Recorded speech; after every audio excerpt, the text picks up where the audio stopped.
Sabi nga nila, sharing is caring. So mga guys, share ko lang yung experience ko sa aking Ntorq 125 na medyo maalog na yung aking gulong sa likod. Dahil akala ko flat o kaya naman basag ang bearing. So makikita nyo na maalog-alog siya.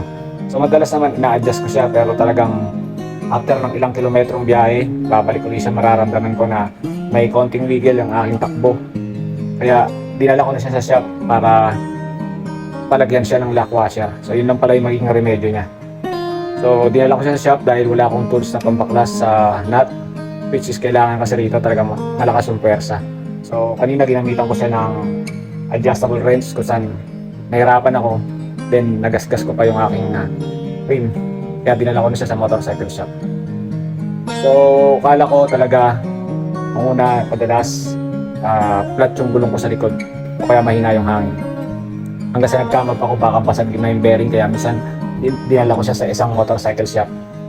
Then sabi naman nung mekaniko, hindi sira yung bearing, kundi maluwag lang yung nut niya. So inadjust siya nung mekaniko.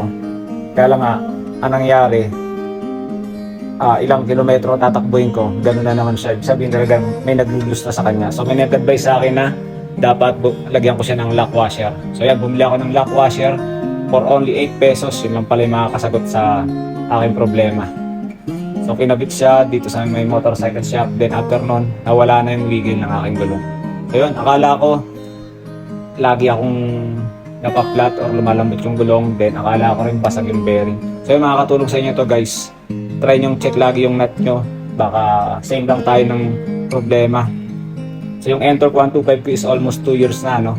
Then yung tinakbo ko is almost 60,000 kilometers na. So siguro normal lang dahil gamit na gamit ko itong sa Ntorq 125 sa mga long rides at syempre sa biyahe ko kay Joyride. Kaya yun, check nyo ang inyong nut sa likod, baka naglulus na.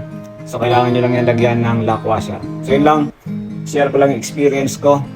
Then pasensya na sa mga nagtatanong kung yung problema na experience nila, dahil hindi ko pa kasi alam ang may sasagot dahil hindi ko pa na-experience.